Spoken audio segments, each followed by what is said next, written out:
Hi dear student, मैं 11th class की एक नेक्स्ट वीडियो के साथ में ध्यान देंगे सर्वोदय साइंस कैंपस के प्लेटफॉर्म पर। मैंने आपको यहाँ पे मात्रक पढ़ाए।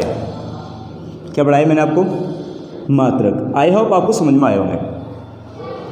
मैं उम्मीद करता हूँ आपको बहुत अच्छे ढंग से एक्सप्लेन कर पाए होंगे मात्रक क्या होते हैं। मात्रक बनाना मैंने आपको सिखाए। अब अपन बात करते हैं आज थोड़ी सी मात्रक की मापने की जो पद्धतियाँ हैं या मात्रक से संबंधित महत्वपूर्ण बातें से संबंधित महत्वपूर्ण बातें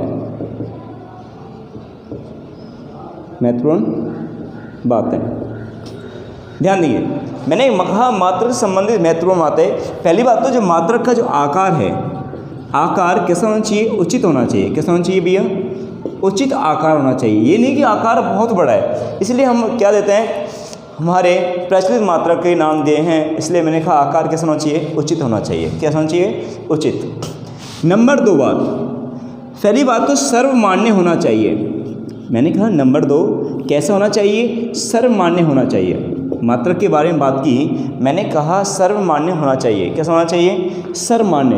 ये नहीं कि अपने क्षेत्र महुआ में ही चले, ऐसा ना हो कि और कहीं ना चले। ऐसा कोई मात्रक है आपकी नज़र में? नहीं है ना। तो मैं कह रहा हूँ कि मात्रक पहली बात तो कैसा होना चाहिए? सर्वमान्य होना चाहिए। ध्यान देंगे। तीसरा, समय, ताप, दाब और आदि जो हमारी भौतिक अवस्थाएं, इनसे कोई प्रभाव नहीं पड़ना चाहिए। मैंने कहा ताप, दाब, मैंने आपको पहले ही बताया था कि यदि सुबह शाम ऐसे कोई अलग अलग मात्रक होते हैं क्या? सुबह अलग है, शाम को अलग है, ऐसा नहीं होता। मैंने कहा ताप दाब के साथ मात्रक पर कोई प्रभाव नहीं पड़ता और आर्द्रता पर भी कोई प्रभाव नहीं पड़ता है मात्रक पर। तो ये वाली हमारी क्या है, मात्रक से संबंधित कुछ महत्वपूर्ण बातें थी जिन पर अपन डिस्कस कर रहे थे। थोड़ा सा मैंने कहा मात्रक का आकार उचित होना चाहिए, छोटा होना चाहिए। नंबर 2 मैंने कहा मात्रक कैसा होना चाहिए? सर्वमान्य होना चाहिए और समय, ताप, दाब के साथ अपरिवर्तित रहना चाहिए। ठीक है, कैसा रहना चाहिए? अपरिवर्तित रहना चाहिए। हम डायमेंशन से पहले मात्रकों की पद्धतियाँ पढ़ लेते हैं, जिनसे अपन बहुत सारे क्वेश्चन सॉल्व करेंगे। एक पद्धति से दूसरी पद्धति में चेंज करेंगे, तो इसलिए अपन बात करते हैं मात्रकों की पद्धतियाँ। टॉपिक है मेरा मात्रकों की पद्धतियाँ। आपने एक पढ़ा है नंबर 1 एमकेएस पद्धति। एमकेएस पद्धति है क्या, अपन जानेंगे यहाँ पे।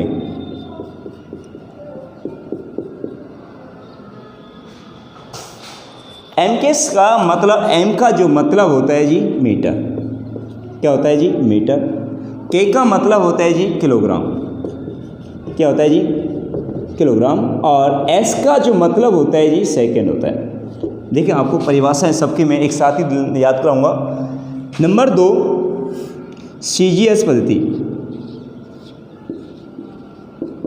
सीजीएस पद्धति और सी का मतलब होता है सेंटीमीटर।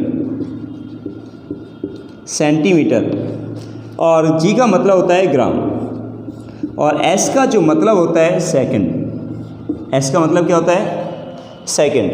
नंबर 3 एफपीएस पद्धति और एफ का मतलब फुट, पाउंड और सेकंड। ध्यान देंगे। इसके बारे में बात करते हैं। नंबर 1 एमकेएस पद्धति। ध्यान देंगे। मैंने कहा एमकेएस पद्धति है क्या? एमकेएस का मतलब, एम का मतलब होता है मीटर, के का मतलब होता है किलोग्राम और यहाँ एस का मतलब क्या होता है? सेकंड। मीटर मतलब अपन इसमें लंबाई को किस में मापेंगे? मीटर में। जो भी लंबाई से संबंधित है, मैंने पहले भी वीडियो में बताया, लंबाई से जो संबंधित हैं, जैसे लंबाई की मैं बात करता हूँ, चौड़ाई है, दूरी है, ऊंचाई है, विस्थापन है, गहराई है, मोटाई है, सभी ये क्या है? इनका सभी का मात्रक एक तरह का क्या होता है? मीटर होता है। But these are connect to लंबाई। ठीक है, ये मैंने कहा सभी किससे संबंधित है? लंबाई से संबंधित, और उनका सभी का जो मात्रक होगा वो मीटर होगा। सभी का मात्रक क्या होगा? मीटर होगा। मैंने कहा आगे किलोग्राम, ये हमारे किसको मापता है? द्रव्यमान को। किसको मापेगा? द्रव्यमान को। और ये समय है, और समय का ये किसको मापता है भैया? ध्यान देंगे, समय को किस में मापेंगे अपन? सेकंड में। किस मापेंगे? सेकंड में। ये सभी मूल भौतिक राशियाँ हैं जिनको अपन ध्यान देंगे।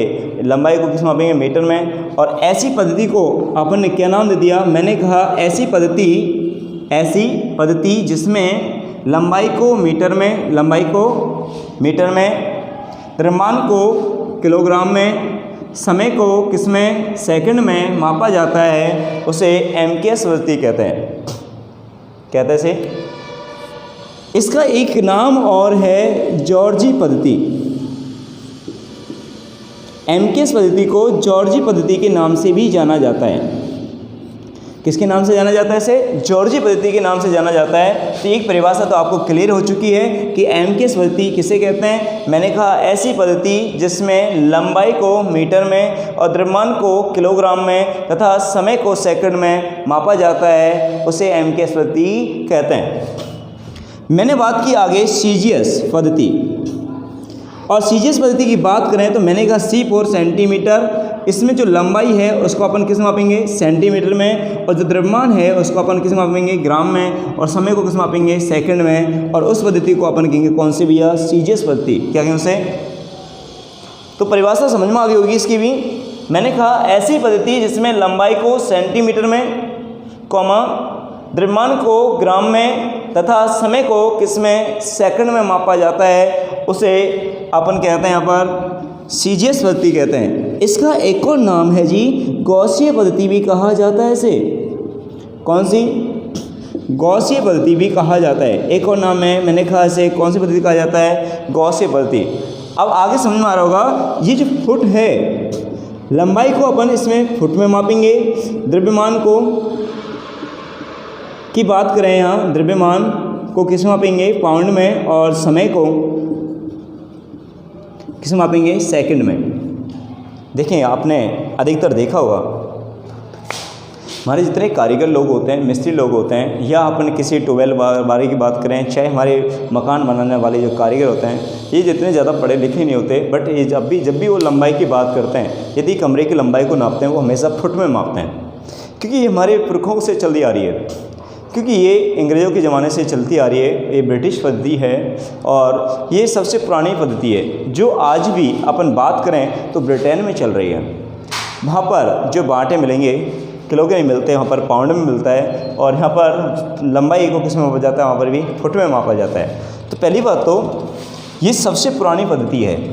एफवीएस पद्धति की बात करें तो मैंने कहा ऐसी पद्धति जिसमें लंबाई को फुट में और द्रव्यमान को पाउंड में तथा समय को सेकंड में मापा जाता है, उसे एफवीएस पद्धति कहते हैं। उसे कहते हैं अपन एफवीएस पद्धति कहते हैं। मैंने कहा ऐसी पद्धति जिसमें लंबाई को फुट में, द्रव्यमान को पाउंड में तथा समय को सेकंड में मापा जाता है, उसे एफवीएस पद्धति कहते हैं। उसे अपन एफवीएस पद्धति कहते हैं। तो आई होप आपको समझ में आई होगी परिभाषा। मैंने कहा ऐसी पद्धति जिसमें लंबाई को फुट में, द्रव्यमान को पाउंड में तथा समय को सेकंड में मापा जाता है। तो मैंने कहा ये सबसे पुरानी पद्धति है, जो आज भी कहाँ चल रही है? ब्रिटेन में प्रचलित है। और इसे मैंने कहा इसे कौन सी पद्धति भी कहते हैं? ब्रिटिश पद्धति भी कहते हैं। मैंने कहा इसका एक और नाम है, अपन बात करते हैं तो मैंने कहा ब्रिटिश पद्धति। कौन सी? ब्रिटिश पद्धति के नाम से भी जाना जाता है। किसके नाम से जाना जाता है? इसे ब्रिटिश पद्धति के नाम से भी जाना जाता है। ये तीनों पद्धति थी जो हमारी मुख्य हैं, और एक एमकेएस पद्धति का ही एक संशोधित रूप था जो हमारी अंतर्राष्ट्रीय पद्धति के नाम से जाना गया था, एसआई पद्धति, सिस्टम ऑफ इंटरनेशनल, अंतर्राष्ट्रीय पद्धति। चौथी पद्धति की मैंने बात की, कौन सी? एसआई पद्धति। अपन डिफाइन करेंगे एसआई पद्धति को, और एसआई पद्धति है क्या वो देखेंगे, ध्यान देंगे यहाँ पे। एसआई पद्धति कौन सी? एसआई पद्धति। देखते हैं एसआई पद्धति में क्या है। पहली बात तो मैंने कहा जो हमारी जॉर्जी पद्धति है, एमकेएस पद्धति, एसआई पद्धति अंतर्राष्ट्रीय पद्धति है ये।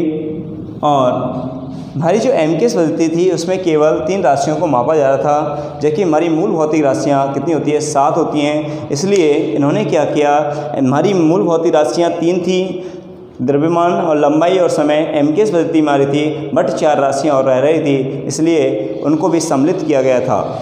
तो मैंने कहा पहली बात तो ये एमकेएस पद्धति का ही एक संशोधित रूप है। पद्धति का ही क्या है, एक संशोधित रूप है। कैसे रूप है, संशोधित कह सकते हैं या प्रवर्धित रूप भी कहा जा सकता है।